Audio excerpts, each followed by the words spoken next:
Bueno, amigo, en esta hora pues quiero compartirle lo que es un video, pues en este video pues habla pues acerca pues de la segunda venida de Cristo, pues habla sobre el arrebatamiento, habla sobre el templo eh, de Jerusalén, de que se va a construir lo que es un templo en Jerusalén. Y bueno, lo que quiero que analicen eh, con este video no es que esté diciendo de que lo que está en este video sea cierto, sino que lo que quiero que ustedes entiendan de que pongamos en este video dice algunas verdades con mentiras. O sea, casi todo lo que dice, casi lo que es en este video, lo que es pura fábula. Así que acompáñenme lo que es a ver este video y después lo vamos ahí a analizar. Y entonces comencemos. La duración y propósito del milenio. De la misma manera que las palabras rapto y Lucifer tienen su origen del latín y no aparecen en ningún lugar en la Biblia, así es la palabra milenio, de Apocalipsis capítulos 20, versículo 6. Esta palabra quiere decir 1000 años, y es el período que el Señor va a reinar en la tierra, el cual es conocido a Israel como la era del reino. Este es el séptimo y último período de 1000 años de la era del hombre, la cual comenzó con la formación de Adán. Algunas personas confunden este período con la eternidad, pero como lo vimos anteriormente, son totalmente distintos. Un milenio es un lapso definido de tiempo, mientras que la eternidad, por definición, es su ausencia de tiempo. El milenio en la tierra. Durante el milenio, el Señor será Rey del cielo y de la tierra, habiendo sido restaurada la tierra de la condición que tenía cuando Adán fue creado. Esto incluye el restablecimiento de la paz entre el hombre y los animales, devolviendo a la tierra el entorno original del jardín del Edén, con un clima subtropical a nivel mundial, eliminando el clima violento, las tormentas mortales, los terremotos y los climas extremos. El lapso de la vida humana empezará a aumentar de nuevo hasta igualar a los de los patriarcas. Las enfermedades y las dolencias se eliminarán, que son subproductos del pecado. Serán grandemente reducidas. Aparentemente, la población de la tierra será sostenida por el retorno de una economía agraria, pero sin todos los obstáculos que enfrentó Adán después de la maldición de Génesis capítulo 3. Pues esta maldición finalmente fue removida. El hombre producirá lo suficiente para el sostenimiento de su familia y disfrutará haciéndolo. Nadie trabajará sin producir algo para beneficio de los demás. Los hijos crecerán sin temor, los adultos llegarán a viejo en paz. Todo esto es un resumen de Isaías capítulos 2 versículos 1 al 5, Isaías capítulos 4 versículo 2 al 6. Y Miqueas capítulos 4 versículos 1 al 8. Puesto que si la tierra será repoblada mayormente por los sobrevivientes de la tribulación, en sus cuerpos naturales, aún habrá pecado, pero en un grado mucho menor, especialmente al principio. En el llamado templo milenial en Israel, los sacerdotes conducirán los sacrificios cotidianos por el pecado, como lo hacían en los días del Antiguo Testamento. Pero mientras los creyentes del Antiguo Testamento observan de estos sacrificios para aprender de lo que el Mesías haría un día por todos ellos, los creyentes originales del milenio lo observarán como un recordatorio y para que sus hijos aprendan lo que Jesús hizo una vez por todos. Ezequiel capítulos 40 versículos 47. El Señor reinará de manera suprema en la tierra, como Rey y sumo sacerdote, y será la cabeza de un gobierno mundial y una religión mundial. Él no tolerará ninguna amenaza establecida, como tampoco ninguna desviación a su doctrina. Salmos capítulos 2. Al principio, solamente creyentes habitarán la tierra, disfrutando de un ambiente verdaderamente utópico, sobre lo que la humanidad siempre ha soñado tener, pero que solamente Dios puede crear. Pero empezarán a tener hijos, que al madurar tendrán que escoger antes de recibir el perdón del Señor, tal como nosotros lo hemos hecho, o rechazarlo. y como lo es hoy también. Algunos de ellos van a rechazar al Señor para seguir sus propios caminos. Para cuando Satanás sea soltado al fin del milenio, habrán tantas personas que han rechazado al Señor que rápidamente podrá reclutar un gran ejército que en su intento final para echar al Señor de este planeta. Pero con fuego del cielo, el Señor destruirá el ejército de Satanás, lanzándolo al lago de fuego, en donde será atormentado día y noche para siempre. Nunca más, él y sus cómplices estarán libres para afligir a su pueblo. Apocalipsis capítulos 20, versículos 7 al 10. ¿Cómo sucedió esto? Lo que empezó como una era insospechable de paz y prosperidad, habrá terminado en una guerra abierta en contra del mismo rey que hizo posible todo eso. ¿Cómo puede ser eso? Antes del milenio, el hombre tenía 3 excusas en su incapacidad para complacer a Dios. La primera era Satanás, cuyas astucias y artimañas hicieron que muchos cayeran. Pero durante todo el milenio, Satanás ha estado atado en la oscuridad. La segunda era la mala influencia de los incrédulos. Pero cuando el milenio empiece, la tierra ha sido liberada de sus incrédulos. Solamente aquellas personas que hayan entregado su corazón a Cristo podrán entrar en el reino. Y la tercera es la ausencia de Dios en nuestro medio. Durante 2600 años, con la excepción de un corto periodo de 33 años, Dios había estado ausente del planeta dejando al hombre que se valiera por sí mismo. Pero durante todo el milenio, el Padre, el Hijo y el Espíritu Santo estarán morando en medio del pueblo de la tierra. ¿Cuál es el punto? Es el milenio. Los moradores de la tierra vivirán en un ambiente ideal bajo la circunstancia como la que Adán y Eva tuvieron en el jardín del Edén.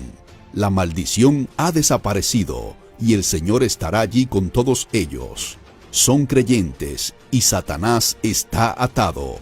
Y sin embargo, aún queda suficiente pecado residual en el corazón de las personas no regeneradas, las cuales se rebelarán en contra de Dios en la primera oportunidad que se les presente. El hombre pecador no puede vivir en la presencia de un Dios santo al estar dispuesto a guardar sus mandamientos. La persona pecadora necesita un Salvador y un Redentor para reconciliarse. El milenio en la Nueva Jerusalén. La vida es totalmente diferente en el hogar de la iglesia redimida, a pesar de que los reyes de la tierra no traen su esplendor. Ningún incrédulo podrá poner ni siquiera un pie en este lugar, ni a un creyente su cuerpo natural. Nuestras mansiones en el cielo están hechas con el oro más puro y las calles de cristal. Sus cimientos están hechos de piedras preciosas. En la Nueva Jerusalén no hay ningún templo porque el Cordero de Dios mora allí y Él es nuestro templo. La fuente de energía nos iluminará y nos calentará en la gloria de Dios, y nuestro resplandor una vez provee la luz a las naciones. Apocalipsis capítulos 21, versículos 9 al 27. Nuestros cuerpos glorificados habrán sido liberados de sus ataduras dimensionales, permitiéndonos aparecer y desaparecer a su voluntad, viajando a través del tiempo, a la velocidad del pensamiento conforme sondeamos las delicias ilimitadas de la creación de Dios. Ningún detalle ha sido olvidado como se trata de la nueva comodidad y felicidad que habrá. No habrán más muertes, ni alimento, ni llanto, ni dolor, solamente los interminables gozos de la explosión del descubrimiento. Antes bien, como está escrito, cosas que ojo no vio, ni oído escuchó, ni aún subió en el corazón del hombre, son las que Dios ha preparado para los que les aman. Primera carta de Corintios capítulos 2 versículos 9. Nuestro hogar no se encuentra en la tierra como tampoco en el trono de Dios, bajando del cielo, pero sin tocar la tierra. Nuestro hogar podría ser llamado un satélite de órbita baja en términos. No cabría ni siquiera en Israel. En términos de tecnología, 2.240 kilómetros de alto, ancho y fondo. No cabría ni siquiera en Israel, menos en Jerusalén. Si tocara la tierra, necesitaría un espacio equivalente a Centroamérica y México, y toda Europa occidental desde Suecia a Italia, y sería 4000 veces más alto que el edificio más alto de la Tierra, cerca de 2/3 del tamaño de la Luna. Simplemente no cabría en ningún lugar de la Tierra. La iglesia ha sido descrita como una perla de gran precio. Una perla se forma en el océano y crece en respuesta a la presencia de un cuerpo extraño. Es un estorbo. Es la única gema preciosa que se origina de un organismo vivo. Cuando se cosecha, se remueve de su hábitat normal para colocarla en un entorno hecho a la medida en donde se convierte en un objeto de adorno. Así sucede también con la iglesia. Formada de entre las naciones de los gentiles, la iglesia fue un estorbo mayor tanto para Israel como el Imperio Romano.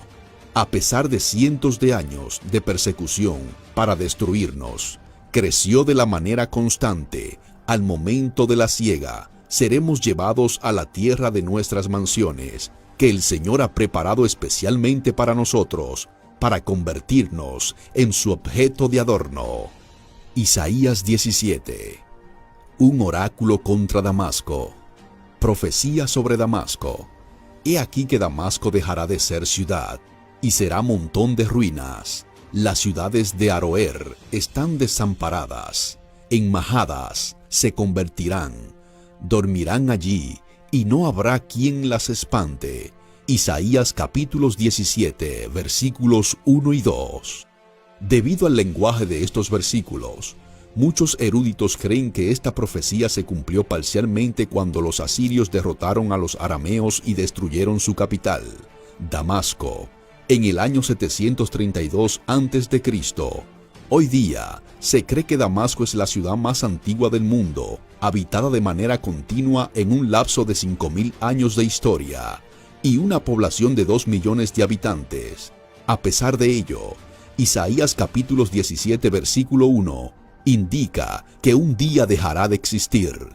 Algunas personas creen que la frase de las ciudades de Aroer se refiere al territorio arameo situado en este río Jordán, alrededor del río Arnón, que influye hacia el Mar Muerto y en el sur de Jordania. Sin embargo, la enciclopedia judía declara que esta frase en Isaías capítulos 17 versículos 2 probablemente se ha traducido incorrectamente al haber existido otro Aroer cerca de Damasco.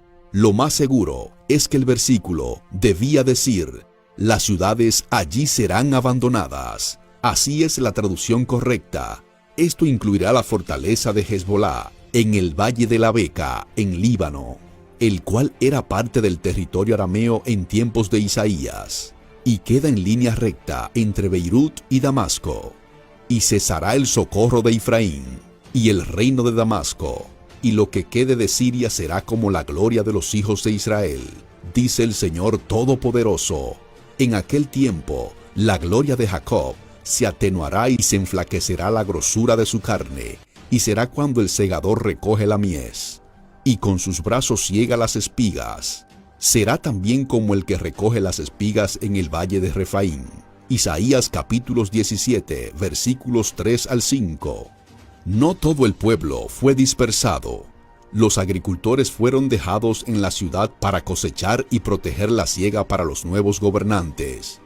Se les unieron otros refugiados, provenientes de otras partes de Asiria, y sus descendientes fueron conocidos como los samaritanos en tiempos de Jesús. Crónicas capítulos 11 versículos 16. Muestra que todas las personas fieles a las 10 tribus del norte se trasladaron a ser cruzada en la guerra civil. Dividió la nación después de la muerte del rey Salomón, 150 años antes. De ahí en adelante, todas las 12 tribus estaban representadas en el reino del sur de Judá, así que las 10 tribus del norte nunca se perdieron totalmente. El Señor siempre ha preservado un remanente de todas las tribus de Israel. En aquel día mirará el hombre su Hacedor, y sus ojos contemplarán al Santo de Israel, y no mirará a los altares que hicieron sus manos, ni mirará a los que hicieron sus dedos, ni a los símbolos de acera, ni a las imágenes del sol, ni aquel día Sus ciudades se fortificarán, serán como los frutos que quedan en los renuevos y las ramas, los cuales fueron dejados a causa de los hijos de Israel, y habrá desolación. Isaías capítulo 17, versículos 7 al 9. El discurso del Monte de los Olivos. Mateos capítulos 24, versículos 25. El discurso del Monte de los Olivos es el nombre que los eruditos le han dado al informe de una profecía que Jesús le dio en privado a Pedro, Santiago, Juan y Andrés, en el Monte de los Olivos. Esta profecía está registrada en Mateos capítulos 24, versículos 25, Marcos capítulos 13, versículos 14 y Lucas capítulos 21. Aunque Juan estuvo presente escuchando dicho informe, no lo incluyó en su evangelio, prefiriendo enfocarse en el tiempo que Jesús pasó con sus discípulos en el aposento alto, en la noche que sería traicionado.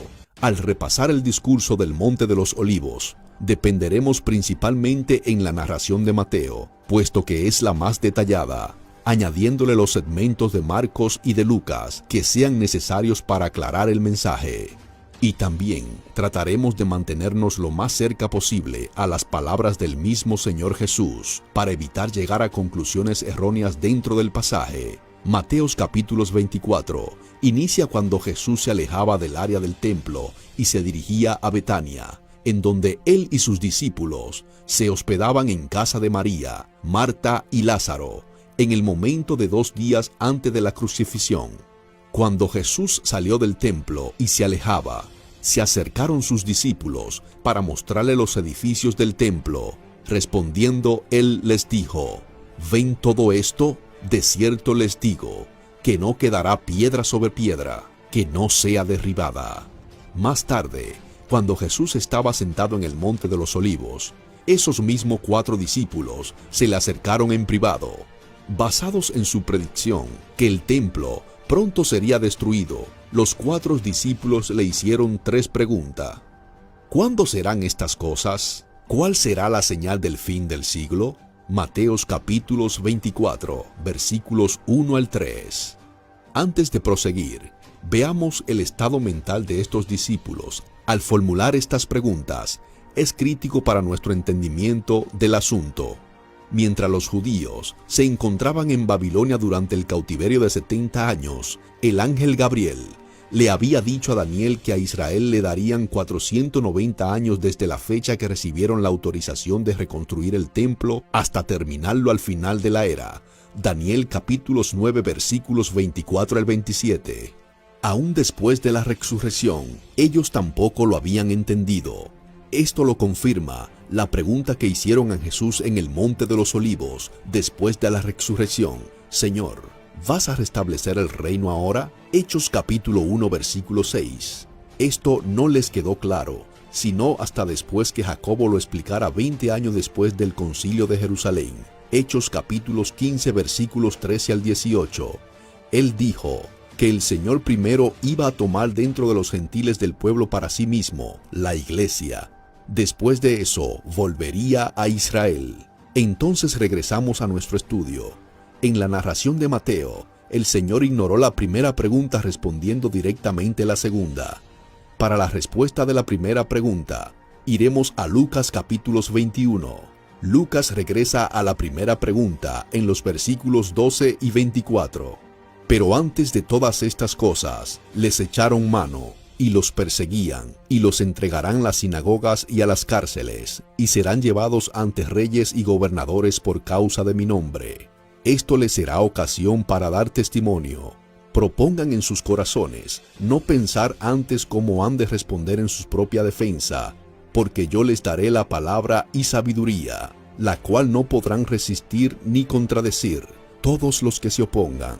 Habiéndoles dicho cómo sería el resto de sus vidas, y cómo su destino eterno con él estaba asegurado, el Señor finalmente responde la pregunta sobre la destrucción del templo.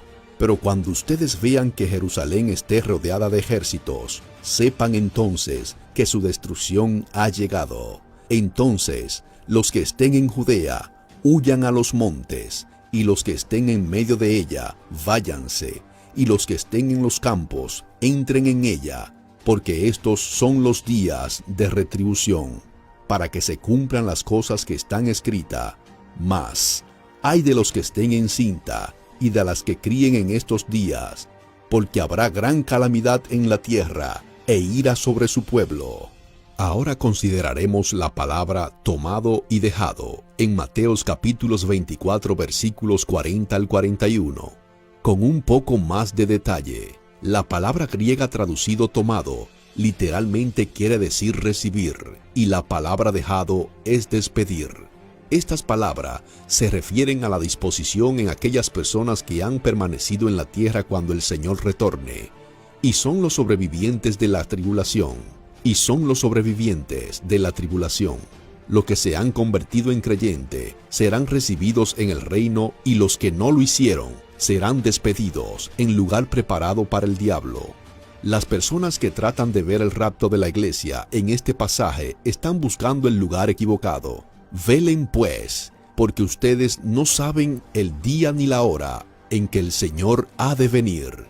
Pero sepan esto, que si el padre de la familia supiese a qué hora el ladrón habría de venir, velaría, y no dejaría que la entrada de su casa fuera forzada. Por tanto, también ustedes estén preparados, porque el Hijo del Hombre vendrá a la hora que menos lo imaginan.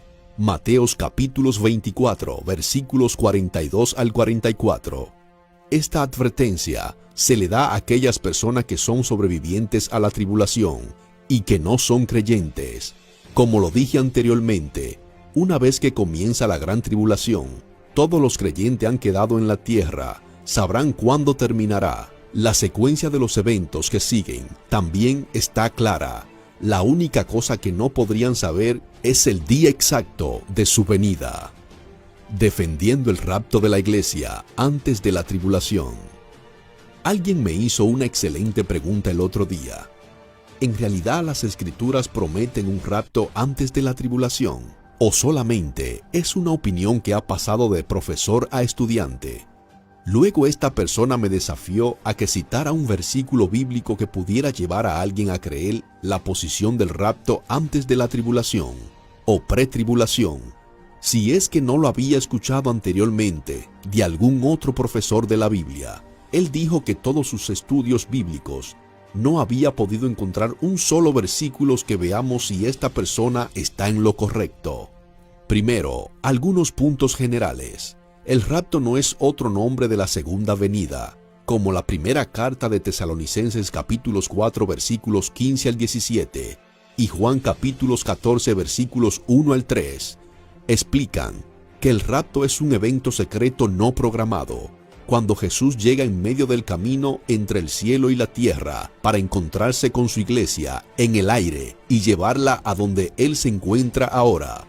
Y digo secreto y no programado, porque su momento específico permanecerá desconocido hasta que haya sucedido.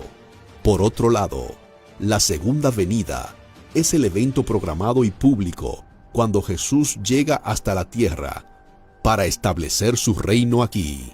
Y digo programado y público, porque el momento general de su llegada será conocido en la tierra 3 años y medio antes de que suceda. Y público, porque todas las personas podrán ver su llegada. Mateos capítulos 24, versículos 29 al 30, dice que esto sucederá justo después de la gran tribulación, y que todas las naciones verán al Hijo del Hombre viniendo sobre las nubes del cielo. La membresía en la iglesia, y por lo tanto la participación en el rapto, depende de haber aceptado personalmente la muerte del Señor con su pago completo y total de nuestros pecados. Así como su muerte obtuvo el perdón total para todas las personas, cada uno de nosotros debemos pedir que ese perdón sea activado en nosotros. Cada persona que pida salvación recibe un sí incondicional e irrevocable. Mateos capítulo 7, versículos 7 y 8. Juan capítulos 3, versículos 16. Efesios capítulo 1, versículos 13 al 14. Porque todas las promesas de Dios son en Él. Sí. Segunda carta de Corintios capítulo 1, versículos 20. El templo futuro. De acuerdo con las profecías en Daniel capítulos 9 versículos 27, Mateos capítulos 24 versículos 15 y 2, segunda carta de Tesalonicenses capítulo 2 versículos 4, en Israel va a existir un templo con el comienzo de la gran tribulación. Lo anterior lo confirma Apocalipsis capítulos 11 versículos 1, que describe a Juan midiendo el templo antes de la tribulación. Su localización es la Santa Ciudad.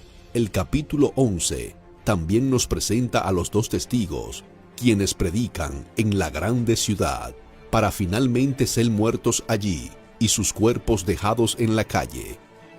La grande ciudad se identifica como el lugar donde el Señor fue crucificado, Jerusalén. Pero ¿Jerusalén es también la Santa Ciudad? Según Zacarías, capítulos 14, versículos 6 al 9, en el día del retorno del Señor, un terremoto va a partir en dos el monte de los Olivos, en dirección de este a oeste, formando un gran valle a través del centro de Jerusalén.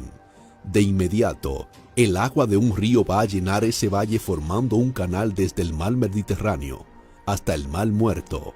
Si el Señor retorna al mismo lugar de donde ascendió al cielo, como sugiere en Hechos capítulo 1 versículos 11, el terremoto que forma este valle, de este a oeste, va a destruir el actual monte del templo y todo lo que está construido encima. Ezequiel capítulos 47, versículos 1 al 12, describe cómo un gran río fluye debajo del lado sur del templo y luego corre hacia el este, al mar Muerto, durante un periodo de tiempo que la mayoría de los eruditos consideran que aún no ha ocurrido. Apocalipsis capítulos 22 versículos 1 al 2 confirma lo anterior. Sí, como parece ser, Ezequiel, Zacarías y Apocalipsis describen el mismo río, entonces es un escenario interesante que comienza a hacer su aparición. Este escenario requiere que un templo exista el día que el Señor retorne a la tierra, puesto que el actual monte del templo habría sido destruido por el terremoto anterior. Este templo debe estar en algún otro lado, puesto que el río se origina debajo del templo y fluye de sus extremos sur hasta dirigirse al este y al oeste. El templo debe estar situado al norte de este, recién formado por el valle que corre este río. ¿En dónde están las 12 tribus? Si trazamos un mapa de Israel, las concepciones de la tierra para las 12 tribus de Israel se dan en Ezequiel capítulos 48. Se colocan en los límites de la Santa Ciudad, en algún lugar hacia el norte actual de la ciudad de Jerusalén. Esta nueva localización es la ciudad de Silo, en donde el tabernáculo estuvo durante 400 años después que los israelitas lo conquistaran. Esta es la Santa Ciudad y su nombre es Jehová Sama, según el último versículo del libro de Ezequiel. En hebreo esto se traduce Señor allí. Este es el nuevo lugar que reúne todos los requisitos para el templo mencionado en las referencias anteriores. La Nueva Jerusalén. Este pasaje de Ezequiel también soluciona el problema de la Nueva Jerusalén. Desde que empecé a estudiar hasta estas cosas, ha habido un gran debate sobre el asunto de la Nueva Jerusalén. Algunas personas piensan cómo es que el Señor va a permitir que los creyentes redimidos y los humanos incrédulos puedan coexistir en el milenio. Es la teoría de la manzana podrida que arruina todas las demás dentro de la canasta. Otras personas piensan que cómo es que una ciudad con tamaño de 2.160 kilómetros de ancho y de largo puede estar situada en Israel cuando todo el país no es tan grande.